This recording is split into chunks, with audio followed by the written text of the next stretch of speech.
ఎవరు లేరే సైడ్ రండి ఏం లేదన్నా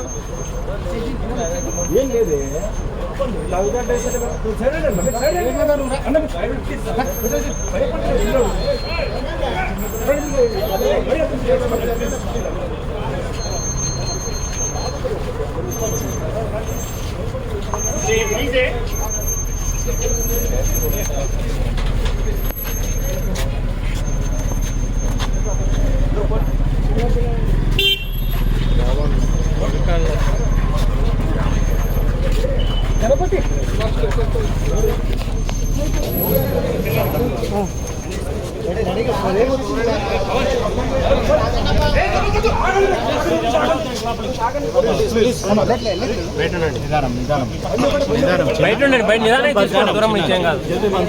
ప్లీజ్ ప్లీజ్ అన్న అన్న ప్లీజ్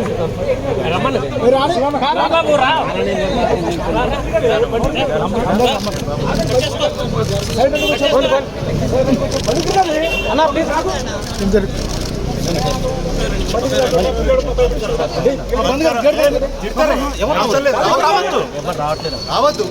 ఏం లేదులేండి ఓకేనండి మీరు ఎందుకంత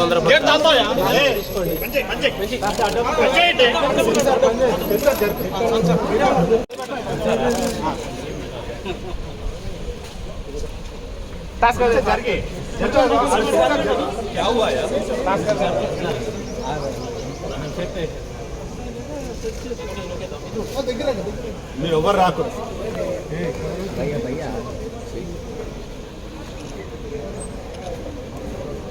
टास्क मत करना सर वो टास्क करना सर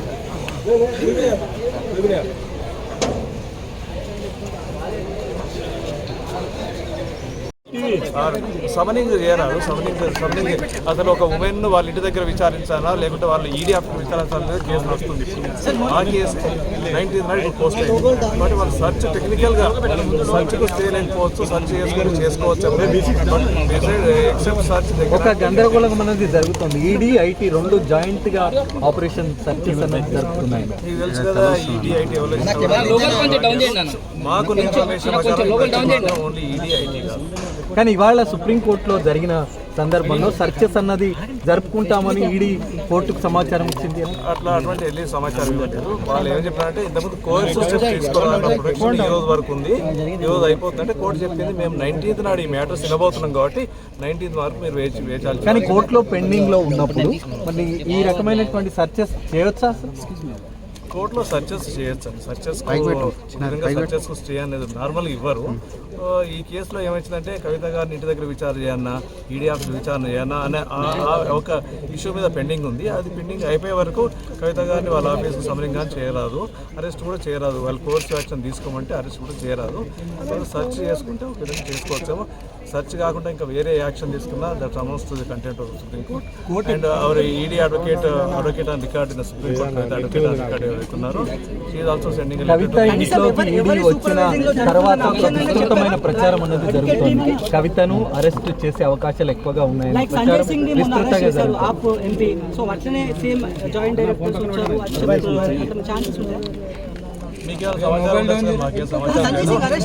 మేము గట్టిగా బిలీవ్ చేస్తున్నాము. ED is a body which is bound by supreme court order, supreme court undertaking given to supreme court.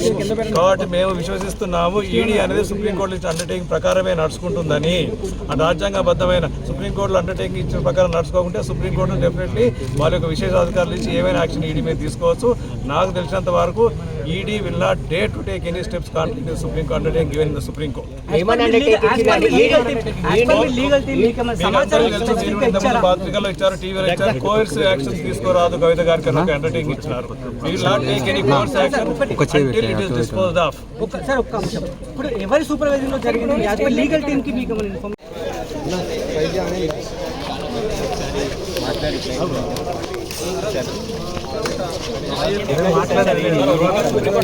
అన్నలో కొద్ది కింది పెట్టే కేబుల్ రమేష్ చెప్పండి సార్ చెప్పండి సార్.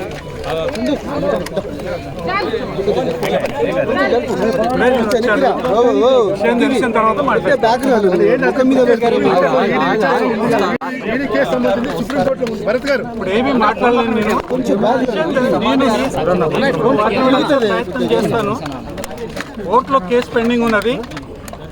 తర్వాత కోర్టులో ఈడీ అండర్టేకింగ్ ఇచ్చింది. కోర్టు హీరింగ్ అయ్యే వరకు కూడా మేము ఏ రకమైన లోయర్స్ స్టెప్స్ తీసుకోమని అండర్టేకింగ్ ఇచ్చింది. అది ఉన్న తర్వాత కూడా ఇవాళ ఈడీ అధికారులు ఇక్కడికి వచ్చినారని అంటే విషయం ఏందో తెలుసుకోకుండా మీ ముందు నేను మాట్లాడలేదు. అంటే ఈ ఈడీ అధికారులు వచ్చే విషయం ముందు మీకు ఇంతకన్నా ఎక్కువ ఏం మాట్లాడలేదు. ఇంతకన్నా ఎక్కువ ఏం మాట్లాడలేదు. నాకేం తెలుస్తుందండి? I have limitations. నేను ఏది పడితే అది మాట్లాడేదానికి భరత్ గారు సర్చెస్ అన్నది చేయలేము అనే ఇవన్నీ కోర్టు ఆర్డర్స్. కేసుకు సంబంధించి లీవ్ గ్రాంట్ అయింది వేసిన కేసు వాళ్ళు అండర్టేకింగ్ ఇచ్చినారు. ఇచ్చిన అండర్టేకింగ్ ని కాదని వాళ్ళు ఏమైనా చేయబోతున్నారా ఏంటి అనేది వాళ్ళని కలిస్తే కానీ నాకు తెలియదు. నాకు కలిసిన తర్వాత నేను మీతో వివరంగా మాట్లాడతాను. Right, thank you.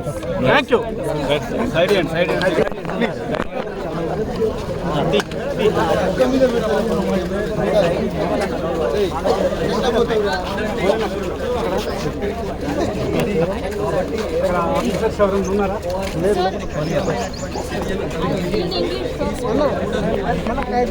కలిసే వచ్చారు. మోడీ మరొక పక్క తిరుగుతున్నాడు, ఈడీ ఇక్కడ ఉన్నాడు. నేను అనేది ఏంటంటే సూటిగా ఇప్పటి వరకు కవిత గారిని పలానా కేసులో నువ్వు ఉన్నావు, పలానా విషయాన్ని ఇంతవరకు చెప్పింది లేదు. పుట్టిన ఒక పేరు పెట్టేసి బదనాం చేసే ప్రయత్నం చేస్తూ ఉన్నారు. బీజేపీ అన్ని రాష్ట్రాల్లో చేసే పని వాళ్ళ తెలంగాణలో కూడా చేస్తారు.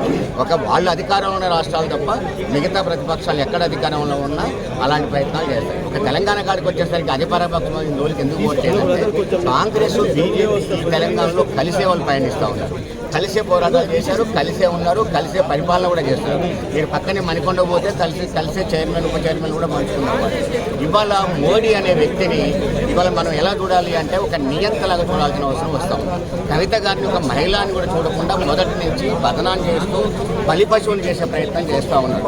ఎందుకంటే మరి నేను అనేది మోడీకి మహిళల మీద ఆయన పుట్టుక నుంచి పెరిగిన దాకా మహిళలకు వ్యతిరేకంగానే పెరుగుతూ ఉన్నాడు. ఇది కరెక్ట్ కాదు. కవిత గారి మీద ఏ కేసు లేదు. నేను అనుకుంటున్నాను సర్చ్ వారెంట్ అని వచ్చారు, వాళ్ళు సర్చ్ చేస్తూ ఉన్నారు. నేను అంతటితో ఆగుద్దనుకుంటున్నాను. అంతకంటే ఒక్కడుగు ముందుకేసిన బీఆర్ఎస్ పార్టీ భయపడేది కాదు. అది ఉద్యమంలో నుంచి పుట్టిన పార్టీ. తెలంగాణ ఉద్యమంలో ఇంతకంటే అరెస్టులు కూడా భరించిన పార్టీ. ఒక్కొక్కరి మీద ఇప్పుడున్న విద్యార్థి నాయకుల మీద ఒక్కొక్కరి మీద 150 కేసులు ఆ రోజుల్నే భయపడి ఈరోజు